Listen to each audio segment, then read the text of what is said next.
വണ്ടി നിർത്തിക്കേ. എന്തിനാ? നീ ഒന്ന് നിർത്തും മോനെ.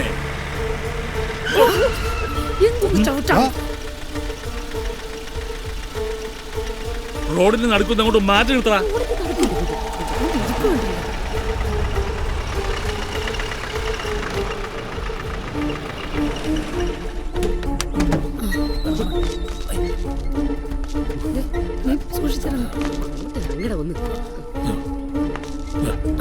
ഒട്ടും കുറഞ്ഞിട്ടില്ല.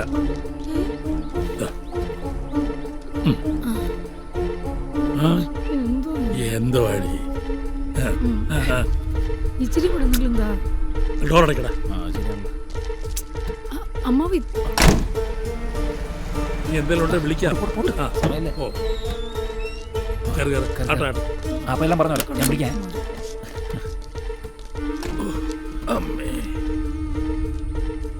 എന്തോന്നാടോ കാരണം ഇതൊക്കെ? ഈ കിടക്കുന്ന ചെറുക്കൻ്റെ 2 അമ്മായിമാരാ അവരെ. ഒരു ചെറിയമ്മായി, ഒന്ന് വല്യമ്മായി. അവർക്ക് ശവമടക്കി പങ്കെടുക്കാൻ പറ്റുകയല്ല, ജോലി തിരക്കുള്ളതുകൊണ്ട് 2 പേർക്കും വണ്ടിക്കൂലി കൊടുത്തങ്ങ് വിട്ടു. ഇക്കാലത്ത് നമുക്ക് അതൊക്കെ അല്ലേ ചെയ്യാൻ പറ്റുള്ളൂ. നീ വണ്ടി എടുക്കും മോനെ. വണ്ടി ഇടറാ.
എന്റെ പൊന്നെ, കിടക്കുന്ന കിടപ്പ് കണ്ട സഹിക്കാൻ പറ്റില്ല ഒരാൾക്കും.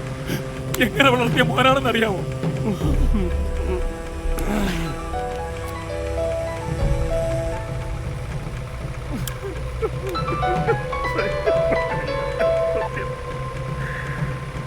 ആ പൂപ്പാറ എത്താറായി. ഇനി ഇങ്ങോട്ട് വിളിക്കണ്ട, ഞാൻ അങ്ങോട്ട് വിളിച്ചോളാം. ഓ അത് കരച്ചില് തന്നെ, കരച്ചില് തന്നെ. ഞാൻ അവരെ ഒന്ന് സമാധാനിപ്പിക്കട്ടെ. എങ്ങനെ സമാധാനിക്കാമോ? കാട്ടിക്കൊണ്ട് ഇവന്റെ പെട്രോൾ ഒഴിച്ച് കത്തിക്കാണ്ട് ഒരു സമാധാനം കിട്ടും.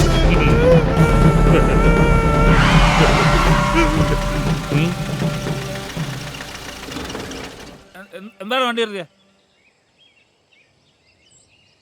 എന്താ നിങ്ങളുടെ ഉദ്ദേശം? ഇനി അതറിഞ്ഞിട്ട് മുന്നോട്ട് പോയാൽ മതി. ആ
വണ്ടി പതിക്കോടിക്കണം മോടെ.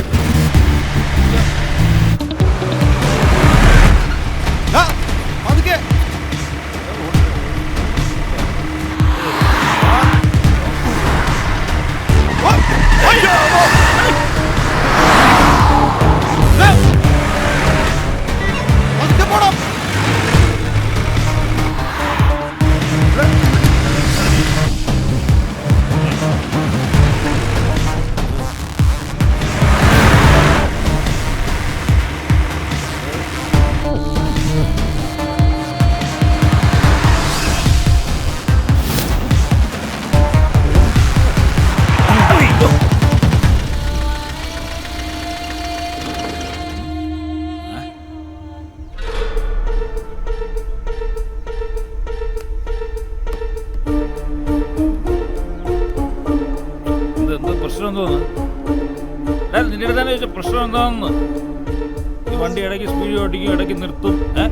പിള്ളേരില്ലേ അമ്മാവോ? ആ തോക്കൊന്നും എടുക്കണ്ട. എനിക്കൊന്ന് മൂത്രമൊഴിക്കണം. എനിക്കൊന്ന് മൂത്രമൊഴിക്കാനാന്നേ.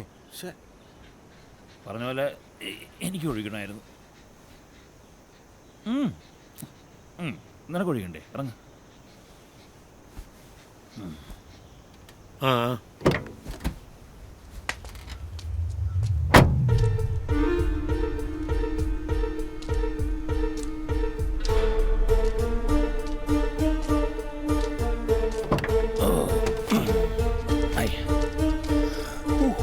വണ്ടിയിൽ നിന്ന് ഉള്ളോടിക്കുമ്പോൾ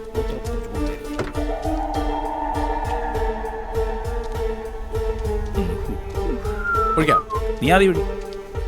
ഒഴിക്കുന്നേ. നീ ഒഴിച്ചോ. ഞങ്ങൾ ഒഴിക്കണമായിട്ടൊന്നും ഞങ്ങൾ തീരുമാനിച്ചോ.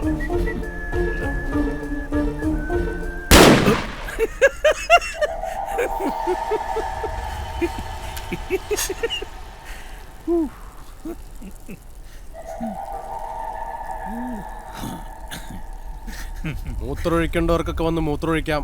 ഇനി സ്റ്റോപ്പില്ലേ? ഒന്ന് ഒഴിക്കണേ, ഒന്ന് ഒഴിച്ചോ. എവിടെയാന്ന് എത്തിച്ചിട്ട് എനിക്ക് വേഗം പോകണം. എന്നെ ഇതിൽ നിന്ന് ഒഴിവാക്കി തരണം.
ദീപക്, നീ എവിടെയാടാ?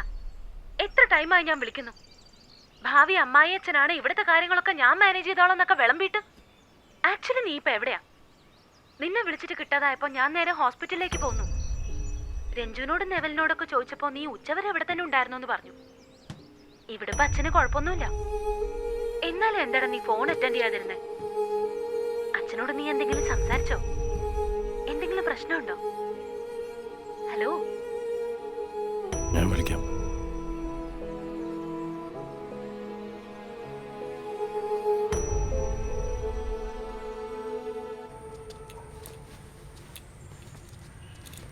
എടി ലതിക, ഞാൻ അവരോട് എന്ത് പറയൂടി? നീ പോടാ സക്കരെ, പോയി വല്ല പണിയും നോക്ക്. അവര് ബോംബെന്ന് വന്നേടി. ബോംബെ എന്നൊക്കെ പറയും, വരുമ്പോഴേ വല്ല പാണ്ടിലോറി ആയിരിക്കും. പഴയതൊക്കെ ഇൻസ്റ്റാൾമെന്റ് ആയി തരാടി, ഒന്ന് അഡ്ജസ്റ്റ് ചെയ്യടി. ദേവറിനെ കൈവച്ച് തന്നാണ്ടല്ല ഒരു അടവുമായിട്ട് വന്നിരിക്കുന്നു. ഇറങ്ങി പോടാ അവിടെ ഒരു പണി നിർത്തിന്ന് വന്ന്. ജന്മം അപ്പ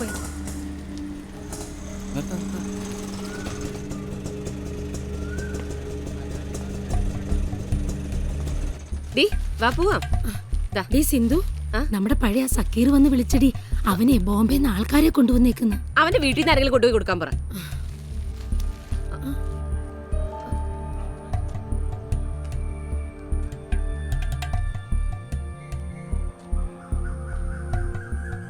ഒന്ന് പോകാൻ പറയടി, നീ ഇങ്ങോട്ട് വാ.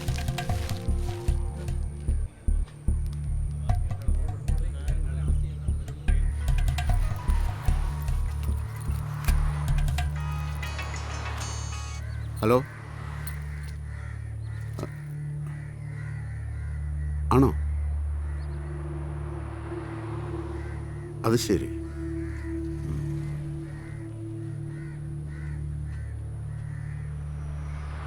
ഞാൻ സ്റ്റേഷനിലേക്ക് വരാം, രണ്ടിനെ അങ്ങോട്ട് കൊണ്ടുപോവാ. ഓക്കെ?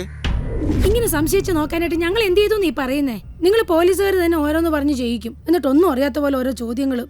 ഈ സാറും ഉണ്ടായിരുന്നല്ലേ പറഞ്ഞു വിട്ടപ്പം? ഞാനോ?